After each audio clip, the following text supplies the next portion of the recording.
Hey, howdy, hey, you are listening to Watching Worst Films. My name is Jericho. I am one of your hosts. With me, as ever, Kyle Szymanski. Hello, hello, hello. And we are coming to you in a very chipper mood because we have just watched Can't Stop the Music, which is the first ever Razzie winner. We were, of course, the podcast that watched every single Golden Raspberry Award winner for Worst Film. And we finished. This is the first one, which was our last one. Yeah. So we have now seen them all. We've seen them all. Full clean sweep. Yeah. Great. Yeah, it's been a wild ride. Bittersweet, but I'm happy. Yeah, it's Yeah, lovely, it has. lovely, Yeah. And we'll kind of get to that because this is almost the perfect film for that, isn't it? End of an era. It is very. This very is our much Once Upon a Time in Hollywood. The world would be forever changed. Turns out, they would stop the music. Yeah. But we don't want to jump the gun, so to get through our usual things, this is the winner for 1980, which is the first ever Razzie Award ceremony. Mr. Razzie got the idea, having watched Can't Stop the Music in a double bill with Xanadu, which we'll talk more about in the second half. So, what was your knowledge of Can't Stop the Music prior to this? I knew about it. Okay. So that's probably a little bit. I've never seen it, obviously. I knew it was a big flop. I knew more about the Village People than you, because I could name 4 songs. Yeah. So that's a bit. I also knew those songs, I just didn't know they were the Village People. So yeah, I have a little bit of knowledge about it, but I've never seen it. It's just that sort of, I know it's, like you said, it's that transitional time. I knew it bombed, I knew it's the death of disco, it's nicely rubber stamped. Yeah. 1980, it's very clean, new decade, like, we're also like, 3 years after Saturday Night Fever, so this is the eulogy for disco, I would call it. Yeah. But yeah, I've never seen it before. What about yourself? So much less than that. I knew nothing about this. I went in completely blind. I didn't know it had anything to do with the Village People. I didn't know it was a biopic. I just thought we would be watching like some generic musical. I was expecting like a Broadway melody. I was expecting Xanadu, basically. That's it. And I got confused because even when we started watching it and you were like, there's a group in it. Yeah. And I was like, it's the Bee Gees, isn't it? Like, it's a disco thing. I know it is, and it's the Village People. Yeah. I got confused with Sgt. Pepper's Lonely Heart Club Band, the 78 film with the Bee Gees. Yeah. And that was a big flop. Yeah. And I think some of my maybe knowledge was the two of those films combined, but I did know the title of this film. So Yeah. I will give that. Yeah, I'd never heard of it prior to starting this Razzie journey. So, for the last ever time on a budget of 13.5 to 20 million, so that's a massive ballpark they've given you, how much do you think this made back? 5. 2! Oh. You were pretty close. Yeah. You were pretty close. Granted, it was more than double, but still, you were very... Yeah. That's quite a big budget. I don't know where it went. 1980 as well. Like, Is Mahoney taking that? because we've been talking about, Freddie getting... Yeah. Freddie Got Fingers 15 million. Yeah. So And that was up on screen. The man bought jewels. That was the man bought jewels in a helicopter. This marketing was one of them. I know. Really? I know marketing was Okay. heavy. I read something about that by mistake. Yeah. I assume a lot of this is. It's hard to tell. I kind of put the gross a bit higher because I bet you the album did well. Yeah. I bet you had a really good soundtrack and it might have pulled people in. Because I know Can't Stop the Music, the title song, was a semi-hit. Yeah. Do we want to see how well it sold? 47 on the Billboard 200 in the US and number 9 on the UK album charts. Well, it says there, So I the think- line before, though the movie was a commercial failure, the album was more well received. More well received. Though. Better than a bomb. And you still probably have some, Chart at number 1 in Australia. Yeah. Number 1 in Spain. It's not what it would be like in 6 years' time for them when they're not charting at all. So there is still some draw. Yeah. Like, I think the Village People still have a drawing power, and you probably also have, a gay scene as well, probably going out to see it, thinking it's going to be this Gay scene. scene. Sorry, I'm confused. Sorry, what totally the Village straight- People have to do with Heterosexual males, manly macho men. Maybe some that have been in the Navy. That's who should be going to see this film. So Can you imagine Trump using Can't Stop the Music at a rally? They want to indict us. The nasty Democrats want to stop the music. Well, I've got one thing to say to them. But as I always, my other answer is probably a bit of money laundering. There's a lot of strange producer titles and credits, and I'm thinking a lot of money got moved about here to. Yeah. Thinking it's going to be a massive hit, and then it's a bomb, and now everyone's out of a job. So, great. Was there associated merchandising? Were people going around with "Can't Stop the Music" lunchboxes? That's what I heard. And it is in the film. Baskin Robbins did a Italian, yeah, called "Can't Stop the Nuts." Yeah, they've improved with their pun game since then, haven't they? For the totally straight, it was like a creamy white, delicious ice cream, and it's Baskin Robbins in 1980, not now, so that's not as big a thing as it sounds like in 2023. Back then, they only had 4 flavors. Yeah. It's not what it is now. So, but still, there was something. Again, the soundtrack. There is also another soundtrack I found where the composer Gutenberg released all the incidental music in the score. Okay. So there's 2, and then there's the Village People version. Yeah. I don't think there's a third version for all the rest of the music from like the Ritchie family, and because spoilers, 60% of the film isn't the Village People's music. It's so weird to make, like, granted this doesn't say it's a biopic. This isn't the story of the Village People. It doesn't Which is why I was getting as confused with Sgt. Pepper's. Yeah. Which is like that weird, like, coming together, but not quite, like, forming the band. But still, it's very weird to make a movie that is essentially a Village People biopic and to have them be, like, silent, incidental characters whilst we watch Caitlyn Jenner and some Olivia Newton-John ripoff. There's a big reason for that, though. Yeah. There's a very big reason you don't see much of the Village People. So, yeah. But anyway, take us away.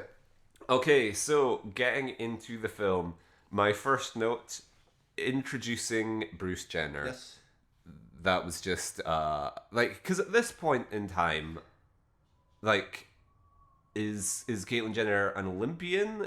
Is she an actor? I'm assuming from this that this was her first screen credit. If she's getting the it's introducing. So yeah, like we see Bruce is in a lot of things. Yeah.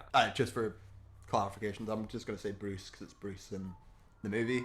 And she's also said she doesn't care. Yeah, she doesn't care. If she's Caitlyn, she's Caitlyn. If it's Bruce, it's Bruce. I'm just gonna just for my own clarification. It's his debut. Yeah. And when the titles are coming in, I didn't perk up because I was excited for the Goot. I forgot I didn't know Steven Gutenberg was in here. This is 4 or 5 years before Police Academy. Very early role for him. He's probably only doing bit parts. Yeah. So he's not a name. He's not a name at all. They're not selling. They're not selling this off. they're selling on introducing Bruce Jenner. Yeah. Like, weirdly enough, in your Village People biopic, Olympian gold medalist is your selling point. So yeah, because Mahoney's the lead. Like starts with Mahoney. He's not. He's for the first star. He anchors it to begin with. So like Steve Gutenberg plays Jack. He plays the composer that made the Village People, the guy that made this film, Jack Morale or something. Yeah. He is a record clerk.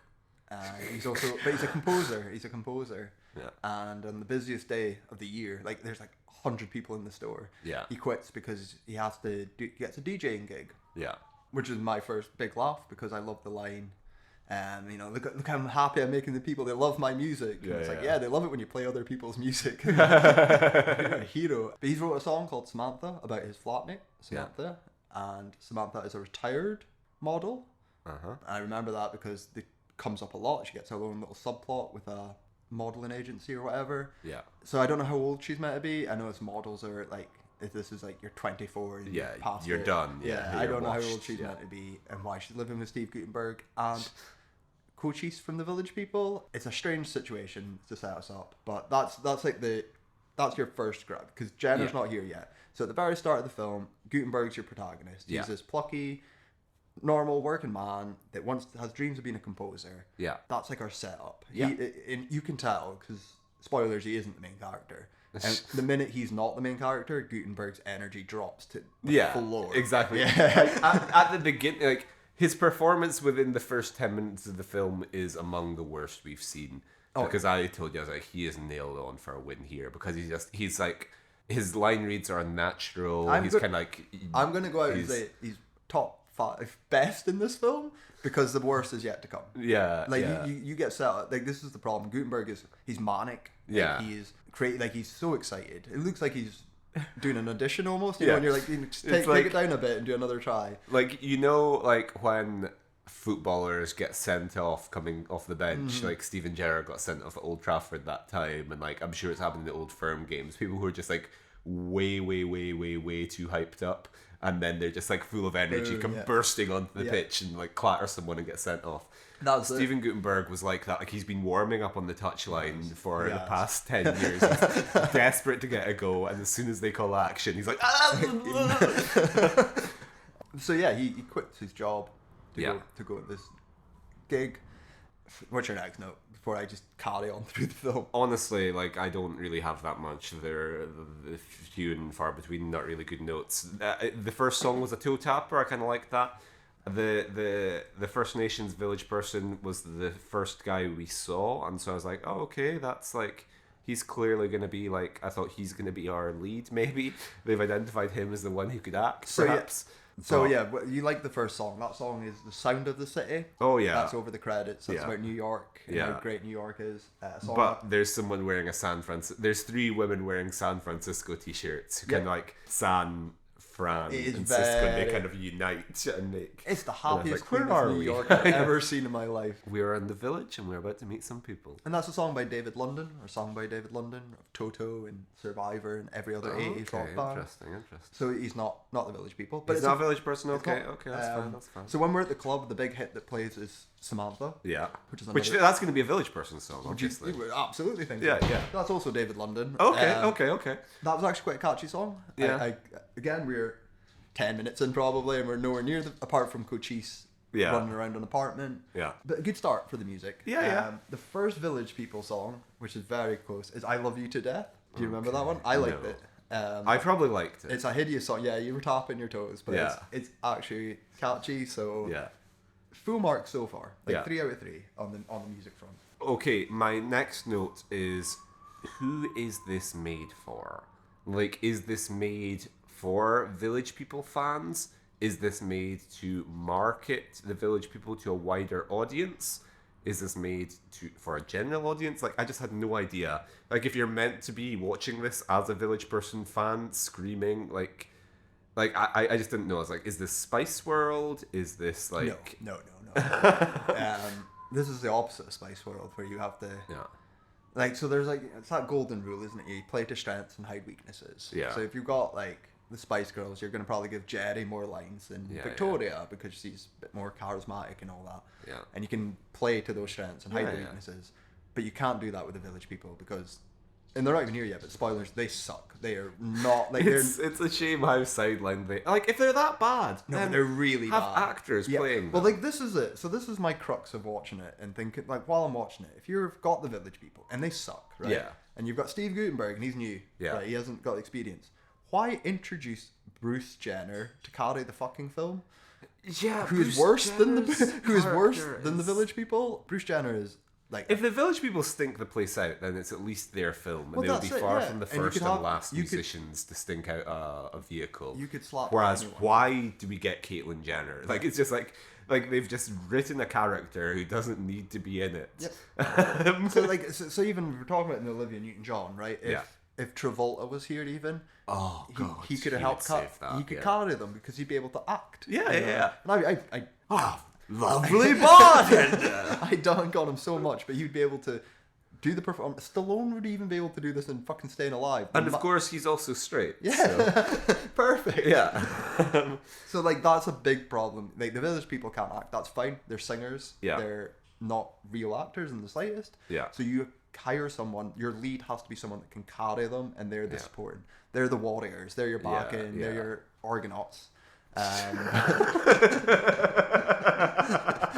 But never before have the Village People been compared to. But Jason can't be played by Bruce The Jenner. Village People go and get the Golden Fleece. I'm just imagining the Village People fighting Talos, the ultimate macho man. They were in the Navy, you know. Yeah, exactly. Yeah, no, that works. Yeah. Okay, so I then asked you, what are the biopic cliches of the Village People? Because I hate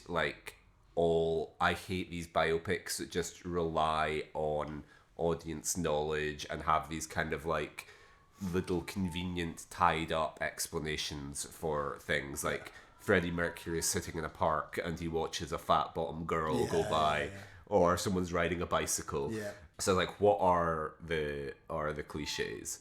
And like, yeah. So I don't know. The film doesn't give us any of them. Spoiler. No. But I was waiting for like someone goes by with a hat made of nachos, and they're like, "Hey, Nacho Man, slow down." Or like, I was thinking that Mahoney's going to be writing the YMCA, and it is going to be like staying up all night, getting like sleepless nights. He's perhaps going to be doing some cocaine in order to keep the levels up, and he's going to burn out. And like, his dad's going to be like, "Come on, son, you need to take a rest. Young man, you've been working too hard." Yeah. And he's going to be like, "That's it." Yeah. But like, say, I thought my 4 is like, something's going to be recorded in a YMCA. And then that's true. Every recording studio in the city is booked, and also we don't have any lyrics for our song. I thought the producer or like Bruce Jenner would have said, "You need to go west to California." To Yeah. Like, that's where the music is. New York's People in New York are homophobic. Disco is You know where guys like you belong? It's the 80s. The 80s belongs to San California. Francisco, The San Francisco ladies are going to come back and be like, "I'm going to mine gold." As I want to point out here, San Francisco, You've Got Me, the song appears in the film. Oh. And the background, and 3 women pass with the word San Francisco on their t-shirts. Nice, like, everything nice. about this film should have been in San Francisco. It all makes sense. So, No, it doesn't, Kyle. They are the village people. They are the Greenwich Village people. The people of Greenwich Village. You cannot take the people out. So I thought that, and then I thought when they're getting their costumes, someone was going to mock them and be like, they need to be more macho. Yeah. And then, but we are macho, Yeah, man. Easy, done. And in the Navy, would have just been recruiting the Navy guy. Yeah. We need someone in uniform. Yeah, we're Like, missing a little boom, something. In the We need your support for the troops. Exactly. Okay, this was when I was researching the Village People and the film, and I discovered the existence of the straight singer of the Village People. So IMDb summarizes it succinctly when they say Ray Simpson's role was originally intended for Victor Willis, the original lead singer of the Village People, who quit the group during pre-production of this film. Wanting to assert his heterosexuality amongst the gay-themed group, Willis had insisted his then-wife, Felicia Rashad, be written into the film as his girlfriend. When he quit the group, Ayers Allen was fired and replaced by Altovise Davis.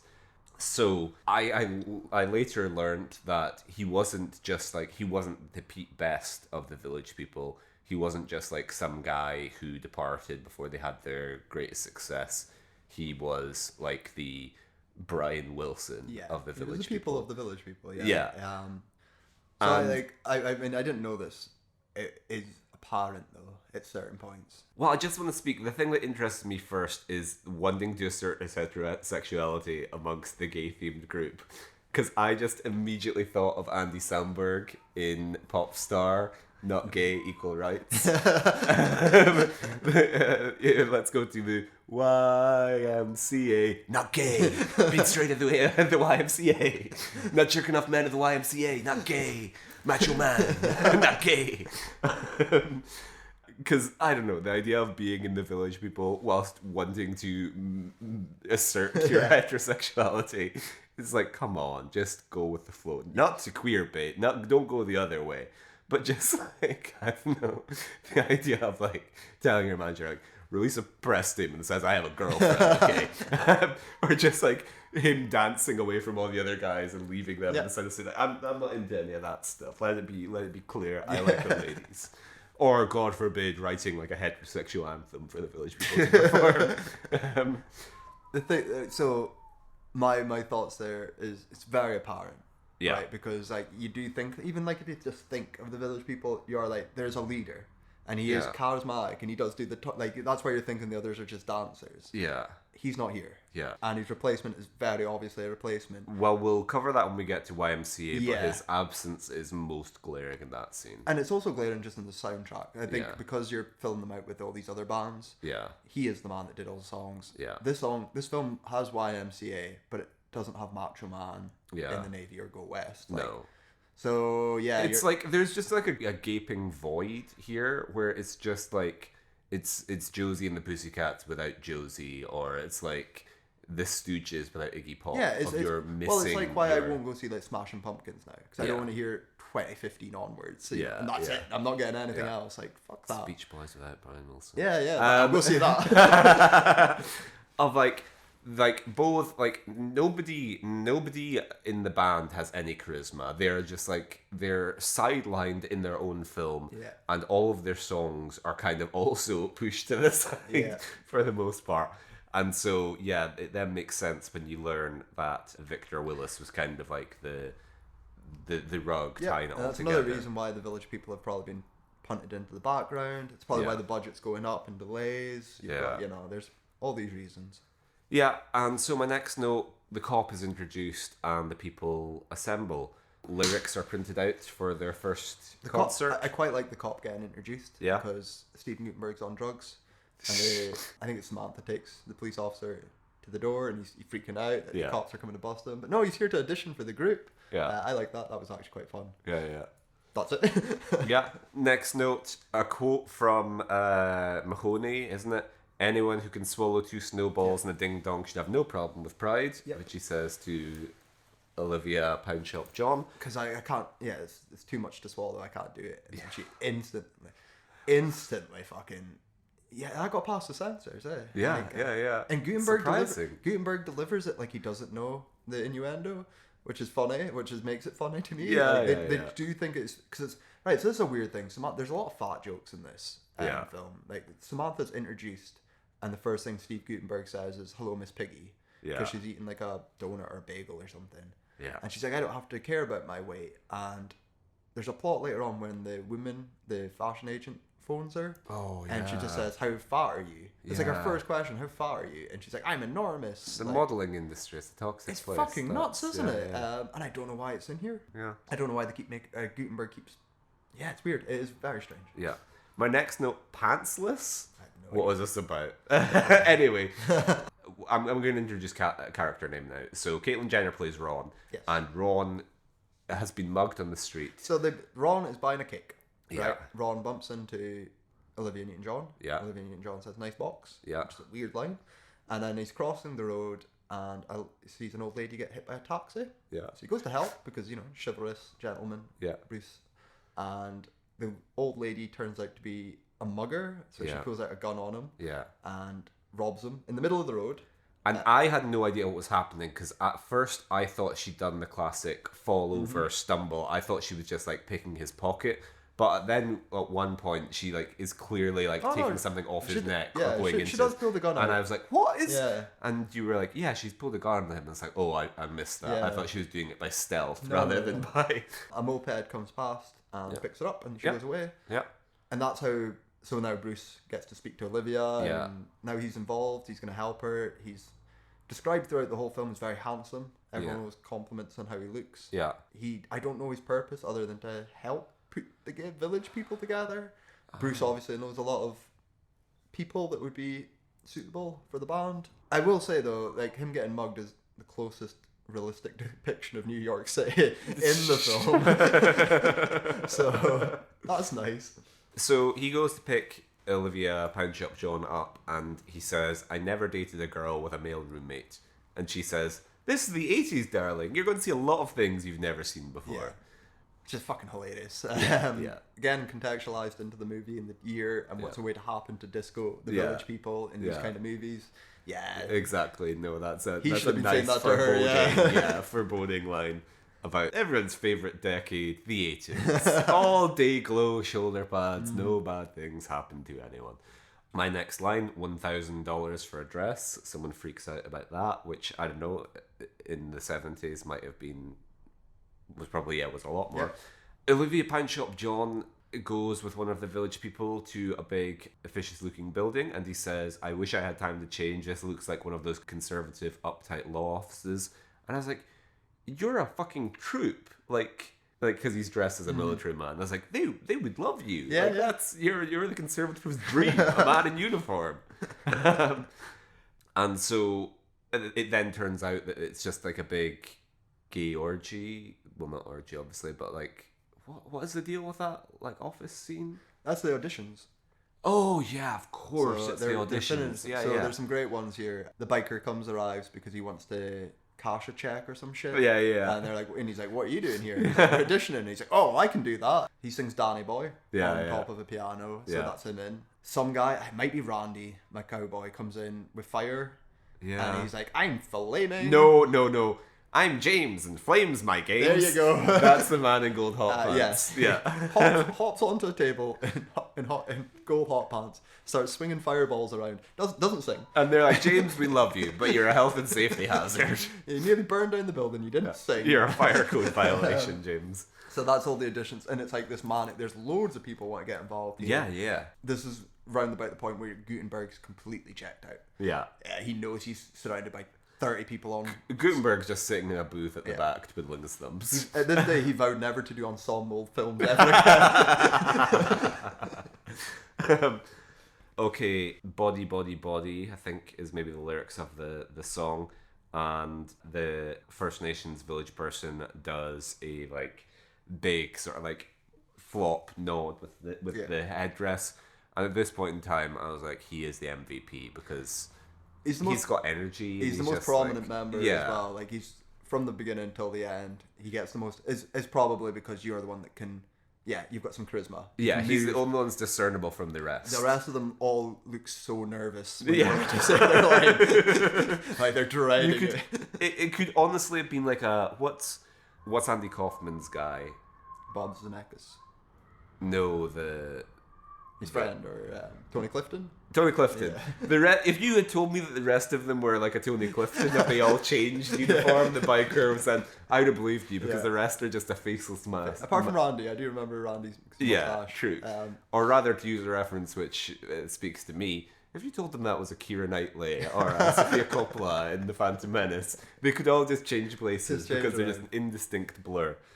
And then my next note is just like, it's truly insane the place that the village people hold in pop culture when, like, of course the YMCA being like a gay anthem, and I was like, we were like Trump, like obviously people mock Trump dancing around to YMCA and Macho Man at all his rallies, but I was like, in a primary school in Scotland in the 90s, like the YMCA, it's just like we had school discos. Yeah, exactly. And that was do the Superman. Yeah, exactly. All those like cheesy chicken dance, whatever. YMCA. Anything you can just like Macarena. It's such an easy dance. You can get 38-year-olds to all synchronize to do those moves. So that's fine. But like just like when you strip that back to like a song written by gay men in Greenwich Village about fucking guys in the YMCA became an anthem sung by 7-year-old kids at primary school 2 decades later. Yeah.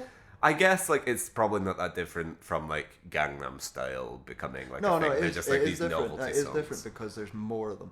That's why I always use the Boney M comparison. Yeah. Because there's many a Boney M song people know and sing. Like it's not just one, Mary's Child or something. There's I forgot they did that and that and that and that.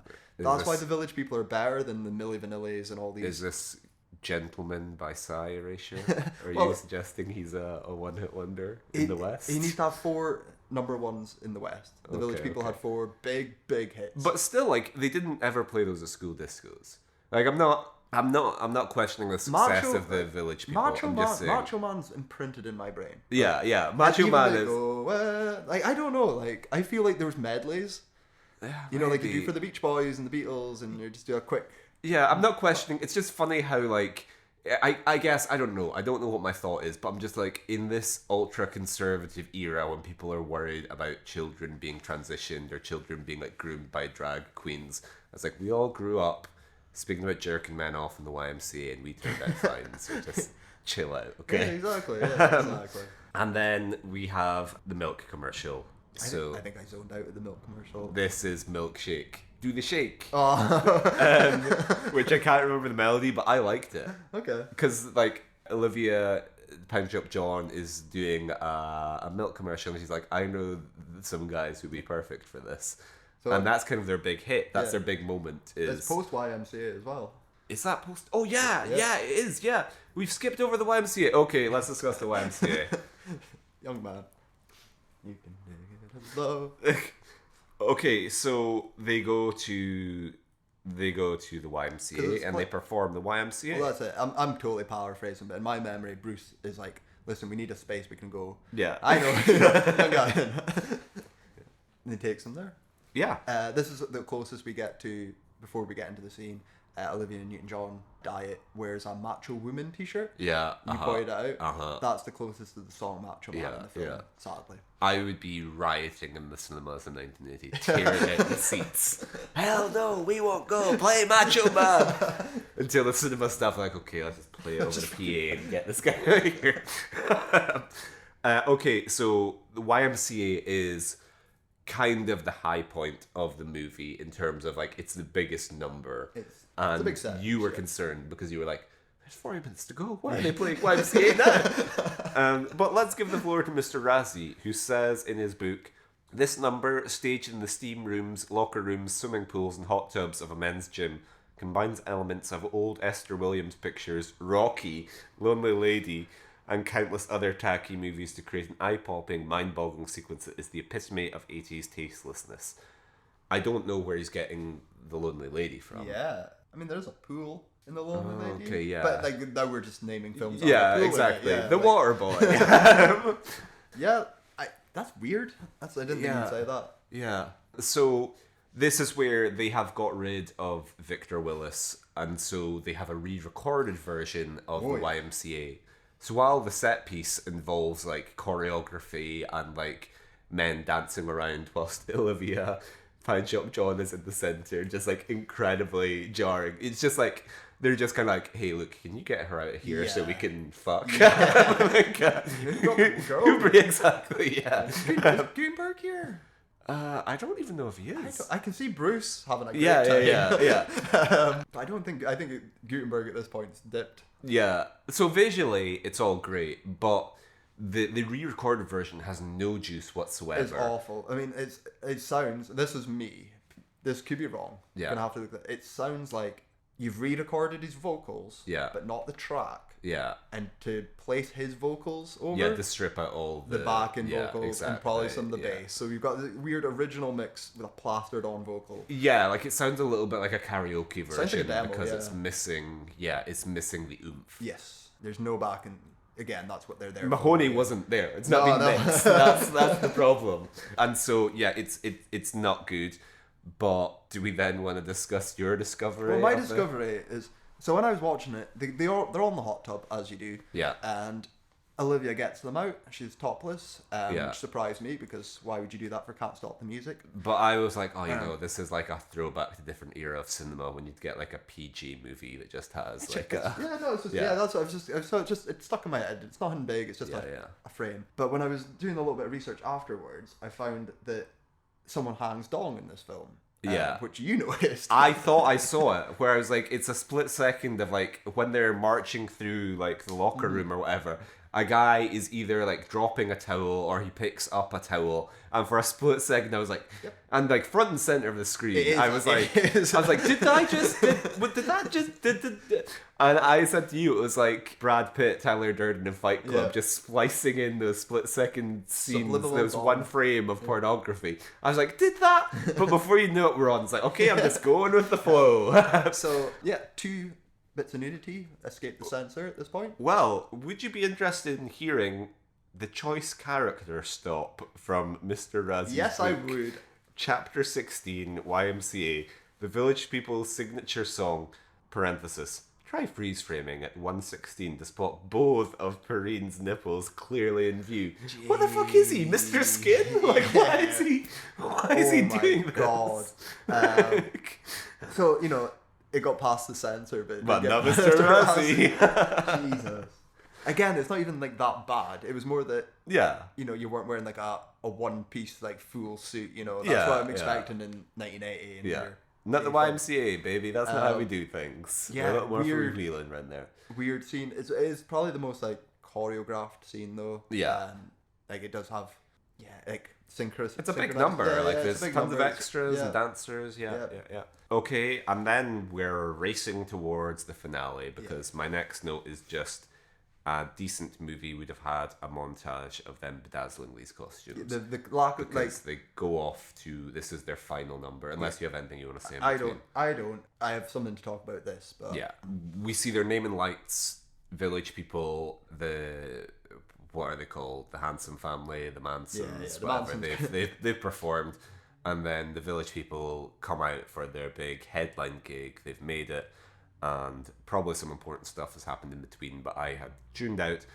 And they're all dancing around in shiny costumes, and I was like, a decent movie would have had a montage of them bedazzling these costumes, because they're all glittering and shining, and they perform "Can't Stop the Music," which is like, I don't want to get my thoughts coloured, because my initial thought was "Can't Stop the Music" sucks, but I really like the instrumental they play over the credits. I like it. I Yeah. like the song as well, Can't Stop the Music. Yeah.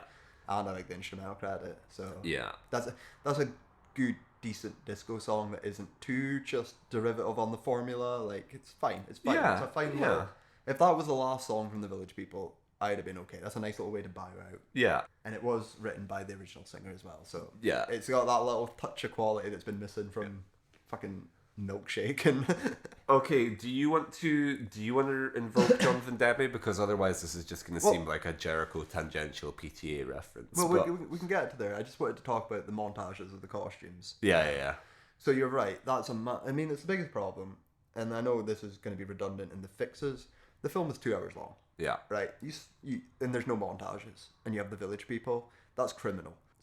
Cut out 45 minutes and throw in a bunch of montages. Like, I want to see them, hiring people. Yeah. Just quick cuts. Oh, we're not going to get the crocodile hunter. I want to see like the abandoned. Yeah. All the cast, ones like no, we can't have two like Native the Americans. casting scene in Clerks 3. Oh my god, yes. Like, actually would be better. And you could even throw in some fun jokes. We could have the Manson family edition, or Victor Willis audition, good but too straight. Yes, Gone. exactly. Gone. And especially for the end as well, like, we should have seen it in the costumes. We should have been going over them. Like, massive lack of montages is criminal in this film. Yeah. So that is a very good point. Yeah. Anyway, Jonathan Demme time. Yeah. So how did you bring him up? Because it wasn't me. It wasn't you. It's something I'm talking about. It's right. So it's in the final show, the Can't Stop the Music, and it's so badly like shot, choreographed. Like, it's at times it's like, rather than show the whole band, we're just going to show 2.5 of them. Maybe Randy's arm will appear. Well, there's a really weird close-up shot of a crotch There is thrusting very much. for like 2 seconds again, and then they're just like Tyler Durden, like, let's put a dick in there. Well, that's it. And it's when you were talking about them being dancers, and I was like, no, they're singers. And then they're all singing into the mic. You didn't notice they had microphones. No, because they're just kind of like so concealed. that's how badly shot like this concert, and it's a huge arena. They've got loads of extras. Massive. I'm thinking, how's Scorsese doing this in the last waltz? Like, where's the swooping down? We can show each of the members. It's going to be great. So that's why I was like, we need to get Jonathan Demme back in time to do it. This should have been it. Yeah. Amazing. What did you call it? Stop making music. Stop making music. Jonathan Demme's concert film of the Village People. And then we get a curtain call. Like, just that theatrical tradition of like Mahoney and everyone comes out and they're dancing on. Well, he's on top of the stage, so there's a balcony above the village people. The main event, really, the top dogs, is him, Bruce, and Olivia. Yeah, which is weird. But like the model, the sexist agent woman, is she not out dancing? Like, no, when they all come out, exactly, and there's that's when I think it's like Arlene Phillips in the choreograph. Everyone's involved. The director, I get my moment out. Like. Yes, definitely. Yeah. And then, that's the end. So, as I said, the instrumental version they play over the credits is, like, it's a lot better. I loved it. And it made me feel a lot more positive about the film. Just it's such a high to end on. And it's such a high to end this journey on. I was like, when they make the biopic about us watching all of these Razzie films, I don't know how you're going to make a film of people sitting in a chair doing nothing. I was like, this is going to play over the credits. It's going to be the montage of like Jericho Reed was shot dead for inflammatory comments about Kevin Smith the next day. That's going to be our So that kind of concludes all we have to say about Can't Stop the Music. Yeah, that really is. It's not one of those beat by beats. Yeah, it's is a musical. I've spoke a bit about fixing it. Yeah. Like, it's easy. Montages, Yeah. quicken it up, more Village People songs. Yeah. So the biggest change, I think, is the music. Yeah. If you put in more Village People hits Yeah. and less Richie families, Yeah. you could it'd be a more fun film. Absolutely, yeah. And that's also how to make it worse. If you put less Village People songs in it, take out the YMCA and Oh, God. play Milkshake again. Well, Milkshake's a Village People song. Yeah, but play. And it was written by the original guy. Oh, it's a classic. Yeah. So that's the and the film sucks though. It's for me almost unwatchable. I struggle to keep paying attention when they're not singing. Yeah. And then I don't care. Yeah. I want So to say Razzie worthy for you? it's so cheap. Yeah. I think that's it one doesn't look like 20 million. I kept or saying 13 it looked million. like fucking Joni Loves Chachi. Or Well, as soon as it started, you were just like in your chair, like, "This isn't a film. This This is is like Mark yeah." and Mindy like special Christmas The special. production values pick up a little bit later on, but like to begin with, it's It's rough. incredibly It's rough. rough. Yeah, when Mahoney's just like zipping Yeah. around, and And it's just that some of the lighting and choices, you can tell that it's not maybe the experienced. well, I likened Mahoney to Screech in those early Yeah. scenes, and it honestly looks like it could be like an episode of Saved by the Bell. It's just like they're on an incredibly cheap set. And They're there's just, like, and there is that. I assume this is a stage director. That's no, come onto no, this? no. No theater? So No. the director Nancy Walker is like she's a big deal. She was a film and TV director. She was an actress originally. Directed the Mary Tyler Moore show, but yeah, she had directed, I think. Okay, yeah, no, this was the only film she ever directed. Well, I'm still taken back because I was trying to give her a benefit of doubt there and Yeah. saying that maybe it's a theatrical thing and that's why everyone's full energy. You're hyping them up and stuff. Yeah, You're yeah. not actually directing them. Yeah. But no, if she's had fucking 40 years of experience on other shows and Yeah. it's absolute shit show of a direction. So sorry, Nancy, I tried to defend you. Yeah. So yeah, I agree. This is Razzie worthy. Mr. Razzie, like he knocked it out of the park. This in is the a first Razzie one. film. This is exactly what a Razzie film should Exactly. be. Yeah. He Weird, He nailed it. Shit, odd, unique, like Yeah. all the elements there of what a Razzie should be. Absolutely, and yeah, I could only really second what you said. It ordinarily drives me insane in like a good biopic when they adopt this formulaic walk hard approach, but when it's already something as offbeat and weird as this, I'm kind of like I kind of want to see them do, because it almost becomes a parody Yeah. of like you can't do like a sort of like the Village People are so funny and so comic and like subversive and weird that to do it straight is inherently kind of funny. Yeah. So that's why I would have liked if they'd adopted the Bohemian Rhapsody approach, biopic, which I do not care for, about another straight musician. So yeah, with all that covered, let's just get on to the awards which this film picked up. So it won Worst Film, of course, and Nancy Walker was nominated for Worst Director, which, as you covered there, well deserved. She could easily have won. Yeah, I think she should have. Bruce Jenner was nominated for Worst Actor, Can't Stop the Music as Ron White, Yes. which, supporting. I am. Yeah, so it's support. Well, no, I mean, it's hard to say who the lead is in this. Samantha's probably the lead. Yeah, But if there is Gutenberg one. and Jenner probably share the time. Yeah. Jenner is. Gutenberg and Jenner combined would make a lead, but them being split. I'm not going to get too Yeah. hard on this one. Yeah. But Bruce Jenner is fucking dreadful. I think he's the worst in the film. Yeah, I don't know. I think worse than the Village People because they get less. And yeah, they're sidelined. Yeah, because Bruce has to. Like, and it's just like the Village People, if the Village People stink in their own He has film, such- they've earned that but he right. has But such- why is Caitlyn Jenner stinking out? Can't it's stop the weird music. because he has such intensity in it as well. Like he is, like raw, like he's like Yeah. an explode of anger and rage, and it's nothing. It's just like Samantha's going on a date or something, Yeah. and he's so like tense and nervous. He can't relax. Yeah. Yeah, like he's awful. This is one of the worst. I think Bruce Jenner, and this is one of the worst I've seen. Period. Wow. Sorry, but yeah. He makes it up in Jack and Jill. Like, Yeah. it's okay. Scene-stealing performance as Laura Yeah. Rivers. And then moving on to Worst Actress, Valerie Perrin in Can't Stop the Music as Samantha Simpson. So it said in the trivia that this role was written for Olivia Newton-John and she turned it down in order to do Xanadu. And that could not be more obvious. That Yeah. she's like, okay, just get me the closest thing. You think that's like a punchline there? No, that's a fucking good choice. Yeah, Like, yeah. well done. Thank your agent for Yeah. taking Sanity. Yeah, no, she's not good. And then we zip on down. I'm glad that the Village people dodged nomination because it wouldn't surprise me if he'd been like If there's a all of the Village people as worst screen combo, any combination of the Village Mr. people. Razzie was still just sort of finding his Yeah, feet at this yeah. point in time.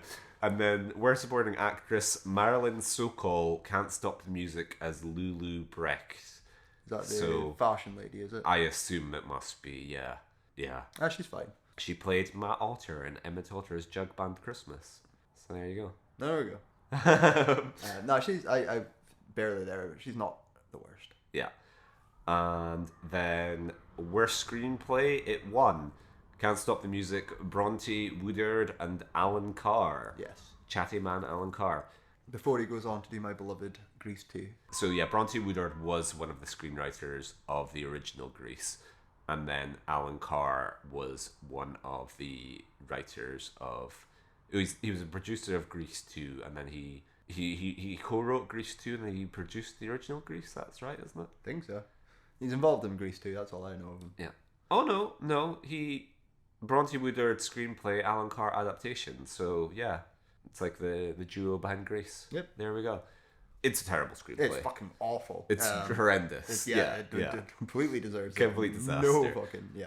And then, moving on to worst original song, You, parenthesis, Can't Stop the Music, from Can't Stop the Music. Music and lyrics by Jacques Morali. Well, maybe the other boy wasn't involved then. No, I saw in the end credits. thought- He came up for Milkshake and all the other ones, but he not didn't. No, I love his song. I think it's good.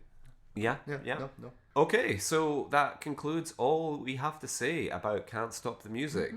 Join us in part 2, the final ever part 2, for a bumper not ready. package of the first Razzie nominations. A Million Lights Are Dancing, and there you are, part 2. The final ever part 2. So here we are with all of the other winners and nominees for the first ever Razzie ceremonies, Hooray. which were held in Mr. Razzie's living room alcove. Because he said that it was inspired by the double bill of Can't Stop the Music and Xanadu, and then it was just kind of a thing for friends, which grew from there. So congratulations, father of us all, Mr. Razzie. So the other nominees for Worst Picture, Xanadu. Have you seen I have Xanadu? seen Xanadu. I have the soundtrack at home. Amazing. I probably watched this. I think my sister would have introduced me to this. Yeah. Again, the Grease 2. She would have seen this. The Can't Stop Music. I really enjoy Xanadu. Yeah.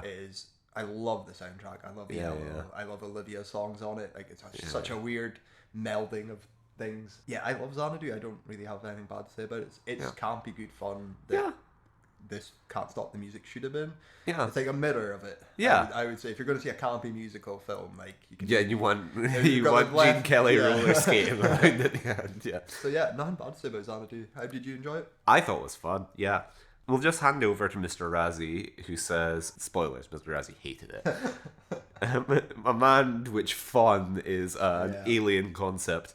Just when you think things can't possibly get any more ridiculous, K/O, which Mr. Razzie, taking a little book, taking a little leaf out of our book, he calls her Kira/Olivia. So K/O pops out of a giant neon X to sing the title song, showing off how perfectly shaved her armpits are, and risking getting kicked in the head by a group of high-stepping female dancers right behind her, whose kicks repeatedly reveal their underpants. Why is he so horny this year? Isn't weird. Like, He's dancers younger, but- just like dancers kick high, and like they're wearing leotard. Like, why is he looking up women's skirts? Yeah. Like, what's he doing? He goes to the ballet and he's like, the vulgarity on Yeah, display exactly. here. Yeah. Look at those armpits. Yeah. Fucking weird. Yeah. Then next up we have Windows. Have you seen I haven't Windows? seen Windows. I've not heard of Windows. Windows was directed by Gordon Willis, the cinematographer for The Godfather, of course. So I would have watched it had we had time, but didn't, so cannot comment on Windows. Saturn 3. Have you seen have Saturn not. 3? Again, it's 1980, so Yeah. this isn't 1994. Farrah Fawcett, Kirk Douglas, and Harvey Keitel. What a Story lineup. by John Barry. Wow. I might have to see it. Yeah, sounds good. Not the stage designer John Barry, not the musical John Barry, unfortunately. Set director on Star Wars, though. Yeah, So, like, yeah. anyone that had a tangible relation to that film went off to try and cash in, didn't they? So, fair. And then we have Raise the Titanic. Have you seen Raise the Titanic? God, no, I'm not doing well here. This is a bad run. No, I have not. We should also say that Mr. Razzie was very excessive with the first ever ceremony where he had 10 nominees for a lot of categories. So there's going to be a lot of, nope, next. Raise the Titanic, based on a Clyde Cussler novel, starred Jason Robards and Alec Guinness. Speaking of Star Wars, I'm sure Alec Guinness will be grateful for me thinking of him that way. Then we have The Nude Bomb. Have you seen The Nude I have Bomb? not seen The Nude Bomb. I have seen The Nude You've Bomb. seen The Nude Bomb. I Finally. think you'd like The Nude Bomb. Oh, okay. The Nude Bomb is a Get Smart movie. Well, I've seen Steve Carell get smart. Is that? Yeah, That the same, yeah, the same yeah, one. yeah, Yeah. yeah. Like the original, like the TV series That's that why was Mr. a Razzie's nominated it. yeah, 'Cause yeah. it's not This is getting 1964. early, Yeah. So the nude bomb is exactly as you would think. It is a bomb which turns people nude, Right. and it's like Patrick Stewart in Extras. It's a bomb. It blows people's clothes off, and before they can get anything, it's too late. And I've seen everything. Bomb. This is terrible. You have to stop. It's funny. Like there's a big fight chase scene at Universal Studios, and Bruce the Shark is in it. Like Yeah. there's like so many good gags, Oh, it and I sounds don't want to. No, it sounds fun. Yeah, it's like it's not great, but it is a fun movie. Yeah. And speaking of what I said earlier about like the 70s, the 80s, there was just like a wild time. There's like one scene where like a woman falls into the water in the Universal Studios ride and then just gets out with a wet t-shirt, and there's like a close up of like I was like, there's no point in this. Like, is this just Porky's is in cinema? exactly also, Porky's like- syndrome? I was like, Yeah. there's no need for that. But anyway, different times. Then we have the jazz singer. Have you seen? I've tried to watch the Jazz Singer. So Yeah. my dad had this on CD. Yeah. Growing up, I fucking hate Neil Diamond. Right. Yeah. I'm really sorry, Neil. I'm sure you're a lovely guy, but Yeah. like I hate him. Like I just hate his music. I hate him in The Last Waltz because Yeah. he's so out of place and it's so bugging me. But anyway, I did hear the soundtrack. I know the title song, so I tried watching it just to. This was years ago. Yeah. And I hated it. Like I can't watch Neil Diamond. Yeah. It's not for me. I didn't know it was critically hated. I thought it was liked by people.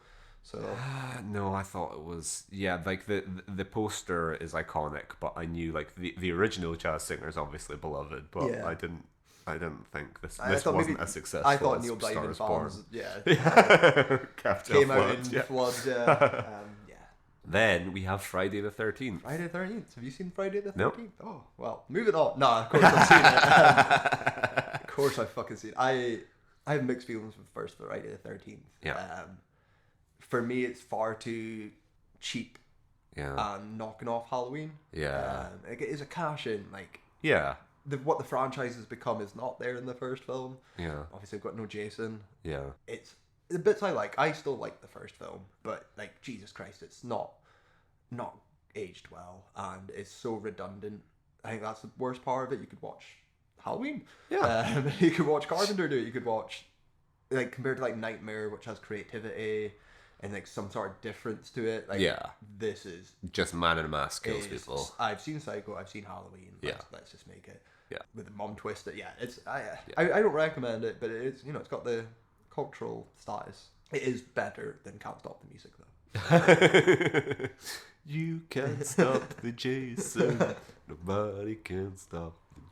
Then we have The Formula. Have you I've seen, not seen The The Formula. Formula? I've not seen the Stars Marlon Brando and George C. Scott. So you've seen it. I haven't. No, okay. No, unfortunately, it's one of the Brando films I haven't seen. Also has John Gielgud, the magnificent sunflower from Shining Through. So nothing to say there.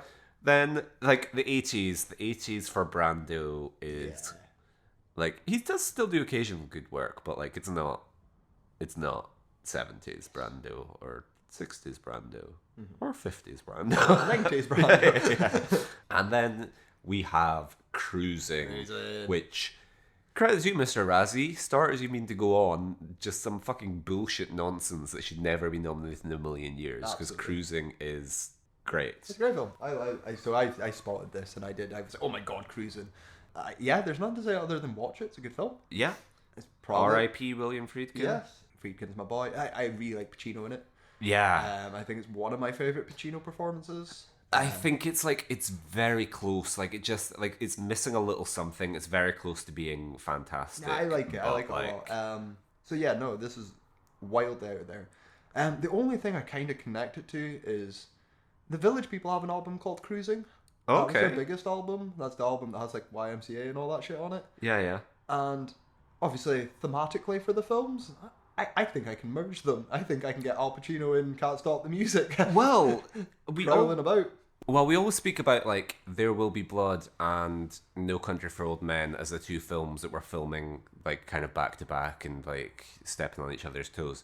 But I also read that Cruising and Can't Stop the Music were filming in New York at the same time, or like if not filming, the protesters from Cruising intruded on Can't Stop the Music because obviously there was such notoriety surrounding Cruising that people were like, hey, they're shooting that Al Pacino movie, shut them down. And then to be like, no, it's just the Village People. The cop isn't Al Pacino.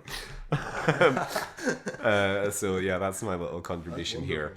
And then the winner, of course, Can't Stop the Music. So moving on to Worst Director, Gordon Willis, Windows. As we mentioned, Gordon Willis being the famed cinematographer who shot The Godfathers, and he also shot 8 Woody Allen films, including Annie Hall and Manhattan. Yeah. So, yeah. Sure. I'm always interested in DPs turned director, like Wally Pfister made that Transcendence and then never did anything again. But yeah, so we'd be curious to see Windows. We then have Nancy Walker, Can't Stop the Music, discuss that. Mm-hmm. John Trent, Middle Age Crazy. Never so heard of that. John Trent is black on Wikipedia. Well, you are in luck, my friend, because not only have I heard of Middle Age Crazy, I have watched it. Jesus Christ. And John Trent is black on Wikipedia because he may, in fact, be a pseudonym for another John, Derek. Oh. Because Middle Age Crazy is about... Oh no, hang on. Wait, I've completely fucked this up. Okay, ignore that. We're not cutting. I haven't seen Middle Age Crazy. Middle Age Crazy is about Bruce Dern. Moving on. Then we have Michael Ritchie in The Island. Not seen The Island. Have you seen The Island? I've seen the Michael Bay one, but I have not seen this one. Stars Michael Caine. And then, I haven't heard of this guy either. Blue on Wikipedia though. Stanley Kubrick, The Shining. Yeah, so here we go. It's the first big controversy in the first Razzie. He's right off the fucking bat, isn't he? I thought The Shining was nominated for Worst Picture. No, thankfully he had that sense So at he least. didn't. He enjoyed the film. He just didn't like the direction. Yeah. Insane, mad. Yeah. Literally one of the biggest misses you'll ever fucking do in your life. It almost just doesn't deserve us talking about does it. it? Yeah. Sidney J. Furie and Richard Fleischer for The Jazz Singer. Yeah. William Friedkin for Cruising No, again. no. Brian De Palma No. for Dress to Kill. So at least like Bonfire of the Vanities is crap, and like some of his later Brian De Palma films, like De Palma's not flawless, No, he's not, but Dress he's to not. Kill is held up as one of his good ones, isn't it? I haven't seen Dress it. to Kill's great. It's just like Cruising. You know, like Yeah. Friedkin's doesn't hit everything out the park. But Yeah. To pick one of his hits. Yeah, and be yeah, like, yeah. The Exorcist is a little And it's subpar, also one isn't of it? those ones where you're like, these are people that have talent and creativity and are people. Yeah. So sometimes the films are misses. Like, Yeah, I but they're don't swinging, love yeah. Cruising as much as other Friedkin films, but Yeah. it's a great film. Like, Yeah. yeah. Same for De Palma. Absolutely. What a run there with Kubrick, De Palma, and Friedkin. Jeez. Yeah. We then have John G. Avildsen, who is known for directing Rocky, and that's Karate the Kids? formula. Oh yeah, of course, yeah. So he's the formula. He comes back for Rocky 5. Yep. Yeah. And then the winner is Robert Greenwald for Xanadu, which is just like not fundamentally undeserved, but like it's wild. Like, is this his idea of just like spreading the love? Because like you were surprised that he didn't do a tie between Xanadu and sure. Can't Stop the Music, because once you've recognized Can't Stop the Music, it deserves it for director, because does. Nancy Walker's job is so much worse than like 100 times. 100 times over. yeah. So, I don't know, madness. Then moving on to worst actor, Sam J. Jones in Flash Gordon as Flash Gordon. Oh. I've seen Flash Gordon. You seen Flash Gordon? Nope. Oh, I like Flash Gordon. Yeah. Yeah, I like him in it. He was what? A football player? Yeah, was he, or- he's terrible. Like it's fitting, you know. 'cause Yeah, yeah. It's just Flash Gordon. You're just playing He-Man. Yeah. Brian Blessed's flying about, like, you know, like it's, Trained thespian, Brian Blessed. yeah. I really like Flash Gordon. Great soundtrack, great fun film. Really like a George Lucas favorite. Yeah. Like, that's what you could see. Yeah, he just doesn't deserve to be here. Yep. Then we have Bruce Jenner, Can't Stop the Music as Ron White, covered. Then we have Anthony Hopkins in A Change of Seasons as Adam Evans. So this is what I was talking about. I assume you haven't seen A Change of Seasons. Okay, so I was getting confused. So just imagine that the director of Change of Seasons is John Trent, and not Richard Lang. So Anthony Hopkins plays a man married to Shirley MacLaine. He's like an English professor, and he cheats on her with one of his students. And the film opens with Anthony Hopkins frolicking naked in a hot tub with a young co-ed. And like the scene goes on over the titles for about 5 minutes, and the co-ed is played by none other than Bo Derek. Wow. Yeah. Wow. Wow. Yeah. Speechless. Yeah. So Bo Derek is once again fucking an older man. Yep. He's not a fossil, No, 'cause so Hopkins John's in not 80, interested. Yeah. 1980 is a different time, but still. Yeah. So Anthony Hopkins is good. Yeah. Like I don't think he's earned this. And spoilers, Bo Derek isn't nominated. Oh, wow. And she's not terrible. This is the best performance I've ever seen her give, and this is the only time I've been like, you know what? No, maybe there is something here. I see what John sees in you. It's a dangerous line to say. Then we have Richard Dreyfuss in the competition as Paul Dietrich. I've not seen the competition. Have you? No, hang on, it's got a poster with a good tagline, so I'm just going to read that out. He's been working for this moment his entire life. This is his last chance. For her, this could be the beginning. And it would be the perfect love story. If it weren't for the competition. They broke the cardinal rules of the competition. They fell in love. Amazing. Don't make him like that anymore. No, they don't. Then we have Kirk Douglas for Saturn 3 as Adam. Haven't seen. Michael Caine, Dressed to Kill, and The Island as Dr. Robert Elliot / Bobby and Blair Maynard. Maybe for the island, but not for Dressed to Kill. Okay. Then we have Robert Blake, Coast to Coast as Charles Callahan. Good old Robert Blake, eh? Yeah. Boys and everything. Yeah, no, I like Blake, but I haven't seen Coast to Coast. Okay. Then we have Michael Beck, Xanadu as Sonny Malone. He's You take bad. that one. Yeah, you take that one. My memory is too fuzzy there. He's no Mahoney, but Yeah. he's not great, and so well deserved. And then the winner, Neil Diamond, the jazz singer, as Yusil Rabinovich / Jess Robin. Yes. Moving on, worst actress, Talia Shire in Windows as Emily Hollander, so he's clearly using those Godfather connections. Deborah Raffin, Touched by Love as Lena Canada. Oh. No, it's not an erotic drama. I hope directed not, by because Bo the Derek. screenplay concerns a therapist who tries a novel approach with a girl afflicted with cerebral palsy, so you better not be. Directed by John Derek. Then Valerie Perrin, Can't Stop the Music as Samantha Simpson, covered. Olivia Newton-John, Xanadu as Kira. What's your thoughts, sir? She's fine for I what think it she's is. fine. I'm not a big Newton-John as an actress fan, No, but I remember being fine. No worse than in anything else in Xanadu. yeah. Then we have Farrah Fawcett, Saturn 3 as Alex. Someone. Oh, thank you. What a terrible... Redo the podcast. Start everything again. Sandra Locke, Bronco Billy as Antoinette Lilly. Yeah, I've not seen it. I don't know why I called it out. Bronco Eastwood? Billy's Eastwood, and I'm just trying to see if this is one of the ones that... I don't think this is... I think I'm getting confused. It's not one that that PTA incorporates into not Licorice like- Pizza. That's Rainbow. Yeah. I think I'm getting confused with Bronco Henry. Bronco Henry is yeah, the yeah, Benedict Cumberbatch one. And then what's the thing that DiCaprio is reading in Hollywood? Bronco Buster yeah, Bill or whatever it is. I've not seen this one though. This is one I passed. I'm probably Yeah. like Two Mules is probably my last one from this gap. Yeah. Yeah, so no comment. And then Farrah Fawcett, Saturn 3 is Alex. And then, scored out in Wikipedia, Shelley Duvall in The Shining as Wendy Torrance. And so this has the addendum that the Razzie Committee officially rescinded the nomination on March 31st, 2002, stating, "We have since discovered that Duvall's performance was impacted by the big old meanie Stanley Kubrick's treatment of her throughout the production. The retraction of the nomination was in response to public backlash the Razzies received after refusing to retract Bruno's win for worst Bruno performance in a 2021 movie." So, yeah. Okay, you don't need the qualification because she is not bad in The Shining. No. They're basically saying like she stinks, but it's not her fault, which is a common narrative in that Shelley Duvall is like a moron who was just like tricked and didn't know what was going on. When she's not a moron and she gives a good performance in The Shining, which wasn't like A great performance. In yeah, The it Shining. wasn't pulled out of her like teeth by Stanley Kubrick. It was just like yeah. It's the thing is as well. Like I can almost understand retracting the Bruce thing. Like we didn't know that was. Yeah, having. having I don't want to dunk on having something, so, aphasia is not having a man yell at Yes, you and or that's like why I having don't like it. You can't. You've done it. It's like 40 years later. You've Yeah, got to stand, he's- you yeah. can't back down. You've got to double down. You've got to. You've got to say no. I did not like Shelley. we're gonna Duvall." give her a governor's award.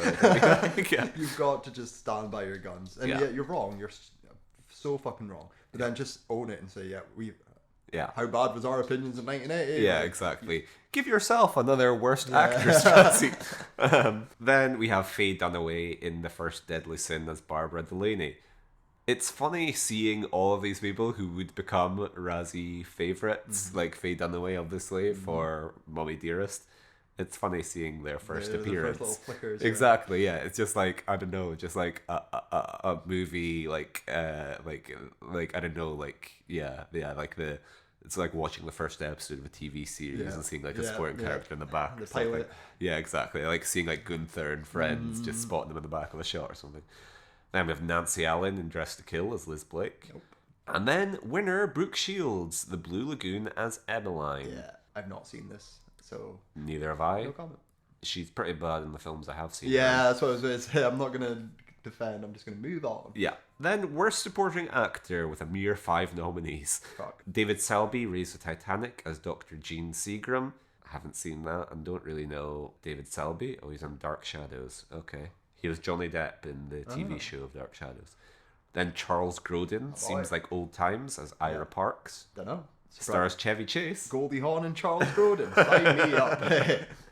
Then Marlon Brando in The Formula as Adam Stifel. So, yeah, can't comment on that, unfortunately.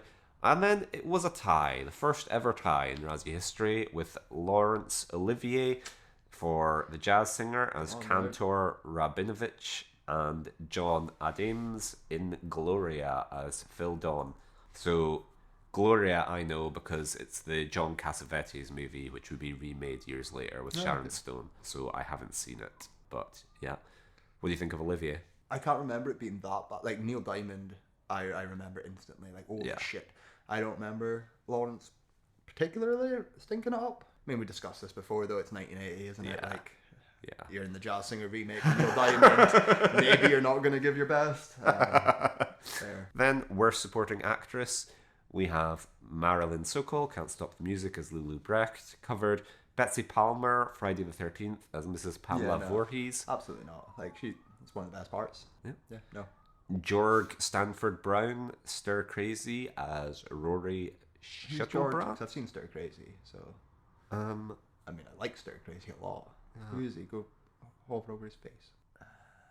Not off the top of my head. Anyway, I love Stir Crazy. I love all the prior Wilder. It says that he was the third lead, seems like. So. But that picture is from like 71 or something. So yeah, I don't know. I love that film though. Maybe I do need to rewatch it. It's been a few years. Yep. Then Elizabeth Ashley in... Yeah, I read that as Elizabeth Ashley Windows in Gloria or something else. Hang on, wait. We're in... Like, is this a Your dead name in here. drag thing? Is this, someone that's transitioned? It doesn't say in drag. So why is Rory Shuttlebrand? Couldn't name 5 supporting actresses. This is weird. Yeah, I don't know. It says Yeah, it doesn't mention anything about. Could it just be a formatting problem on Wikipedia? Yeah, They might yeah. have just put it in the wrong category when they were formatting. It might not be a Mr. Razzie thing. Yeah. We'll maybe need to look this up and explain it on a future episode because George Stanford Brown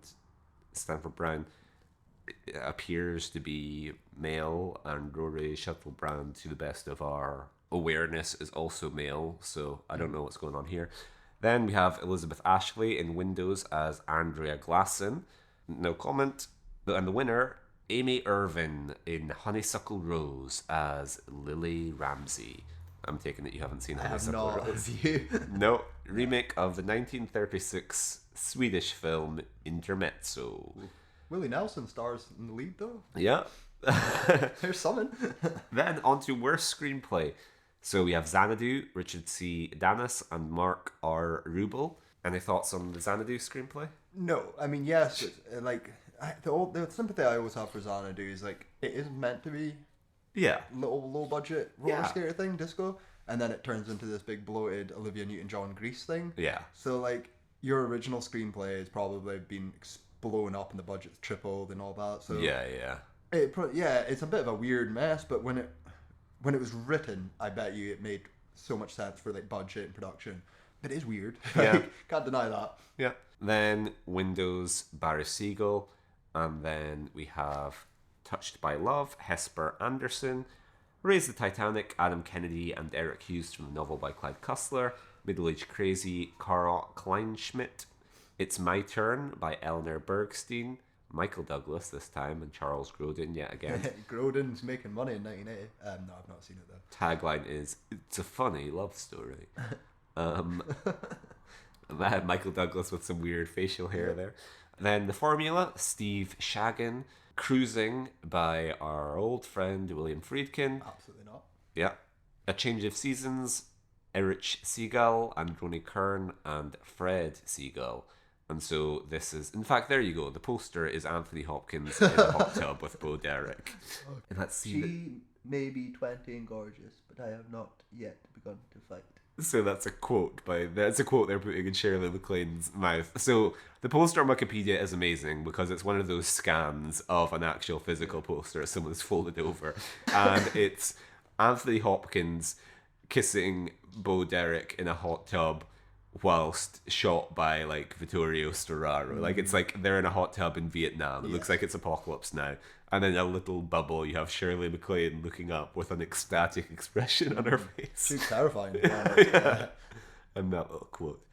Yeah, it's not a great screenplay, but nor is it terrible. You could kind of imagine Noah Baumbach making that movie without huge sweeping changes. Then worst screenplay, Can't Stop the Music, Bronte Woodard and Alan Carr. Beautiful. So that leaves us with the first ever worst original song. You Baby Baby from The Jazz Singer, music and lyrics by Neil Diamond. We didn't do a research, so I don't have a comment. Fair enough. Where Do You Catch the Bus from Tomorrow, from A Change of Seasons, music by Henry Mancini, lyrics by Marilyn Bergman and Alan Bergman. So this is kind of your standard Henry Mancini song of it's like beautiful music, maybe a little saccharine with the lyrics on top. It plays as Anthony Hopkins walks off into the snow alone. Yeah, Mancini's music's great. I can guarantee it's a beautiful song with someone slaps on some lyrics. You put the John Derek touch of approval, done. It's a terrible title though. Where Do You Catch the Bus for Tomorrow? That is a terrible name for a song. Then we have Suspended in Time from Xanadu, music and lyrics by John Farrar. I don't know that one off the top of my head. That's Neither not do a I. Yellow song. No, So yeah, no comment. You Can't Stop the Music from Can't Stop the Music. Nope. And then the winner, The Man with Bogart's Face from The Man with Bogart's Face. Music by George Dunning, lyrics by Andrew Fenedy. And again, no comment for this, but I love that the film's great. Directed, screenplay, acting, all wonderful. But that fucking song, that theme, I'm coming down on that. Yeah. And so, that's it. That is it. First ever Razzies. We've said all that we have to say on Razzie ceremonies which exist. Yes, it does. Yeah, not much to add there. There's a lot of ones that have gone under our radar. Yeah. Again, we've said it's like a beta, isn't it? You're just seeing working out the kinks. Working out the kinks. So Yeah. I do have a little bit of leeway. I mean, he's hitting massive misses here. Yeah. And he's obviously going for the big names, the old names. Yeah. Like, he's punching up, really. You've got to get the PR by going for Brando and Hopkins. So it's got and, Olivier. And, you're going for these names. Even Friedkin probably. Exactly. The controversy surrounding the film. He wants a little piece of that action. Does. So Mr. Razzie's cruising for some PR. But of course, the Razzies may have just formed, but the stinkers had been going on for a little while. As the Razzies, they may be the best, they may be the worst, but they were not the first. So we had the third stinkers, and their ballot, quite interesting, completely different. Holy Moses, The Fiendish Plot of Dr. Fu Manchu, starring Peter Sellers. They had Can't Stop the Music, that's the only overlap. And then it was The Apple, and their winner went to Robert Altman's Popeye. Yeah, it's nicely different choices. Yeah. I really like Popeye, so Same. I'm glad that, like, I don't know, I'm sad that we didn't get to watch Popeye, but that's a bad choice. That's a wrong choice. Yeah. Objectively, Popeye is a billion times better than Can't Stop the Music. Exactly, so, And their dishonorable mentions, it's quite normal stuff here. I say normal, but like as far as the stinkers go, Attack of the Killer Tomatoes, The Blue Lagoon, Caligula, Cruising, First Family, Flash Gordon, Friday the 13th, The Gong Show Movie, Herbie Goes Bananas, The Hunter, The Jazz Singer, Night Games, The Nude Bomb, Oh God, Book 2, Oh Heavenly Dog, Raise the Titanic, Saturn 3, Simon, Smokey and the Bandit 2, Times Square, Up the Academy, When the Time Ran Out, Where the Buffalo Roam, and Xanadu. Wow. So I almost had an aneurysm there. I did not expect to see legit one of my favourite films, Caligula. Yeah. And I've scrambled. Yeah, I know. It's 1979. I've always said we need to go a year back. And we need to do a Caligula at some point. But you know what? I'm going to give it to the stinkers. February the 1st, 1988 for its US release. There we go. So Mr. Razzie could have nominated it. Easily have nominated it. Yeah. Yeah, fuck. I love that film so much. I would have making my own podcast about it. But yeah, other than that though, like, it is very standard. Just a lot of crossovers. A lot of things where you're like, oh, it feels more comedic slanted, you know, like the Gong Show movie. Yeah, just a lot of cheap, disposable, whatever, tat. So not too much to comment on. They nominated Robert Altman for Worst Director for Popeye. Nominated Peter Sellers for The Fiendish Plot of Dr. Fu Manchu. Nominated Tinto Brass and Bob Guccione for Caligula. They gave the award to Mahoney for Can't Stop the Music. And then, they had Jenner supporting. Interesting. And I'm scanning through here and I don't see a single Caligula nomination. Apart from director. Was it director? Tinto Brass. Oh shit, so it is. And then, they have their category for worst child in a feature role. So Jill Whelan in Airplane. Wow. I don't remember a kid being that bad in Airplane. No. Ricky Schroeder in Last Flight of Noah's Ark. John Adams in Gloria. Oh shit! That's the winner. Mr. Razzie gave it to a kid in the first for Gloria. Wow. Thank God we did this. Wow. Start as you mean to go on. We truly, wow.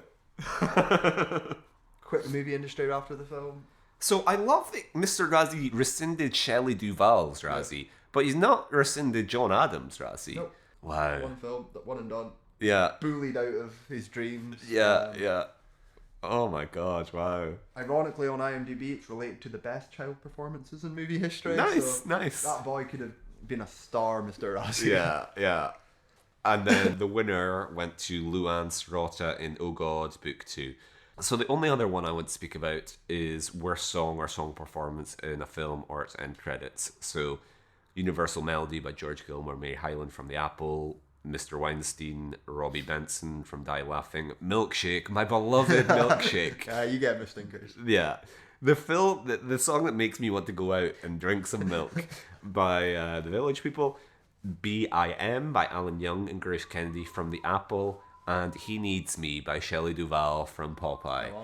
Which, outrageous, because not only is this great in Popeye, it's also used to great effect in Paul Thomas Anderson's Punch Drunk Love. And one of my other great obsessions, which I don't really find a way to work into conversation on the podcast, Carly Rae Jepsen. She recycles that into one of her songs. Brilliant. So PTA and CRJ, two of my favourites. So I will not stand for He Needs Me slander. Very surprised Mr. Razzie didn't double down on Duvall. Yeah, exactly. Like, that would have been, been wrong, doubly wrong. But Yeah. yeah, she's great. I was a little surprised by that as well. And so that concludes 1980. That's the year by years done. Mm-hmm. If you have enjoyed the podcast, then you can get in touch with us at watchingworstfilms@gmail.com. You can follow us on social media at watchingworst. However, we may have come to an end, but we are not quite ready to say goodbye. We do still have other business to cover, as we're going to elongate this partying like the Return of the King.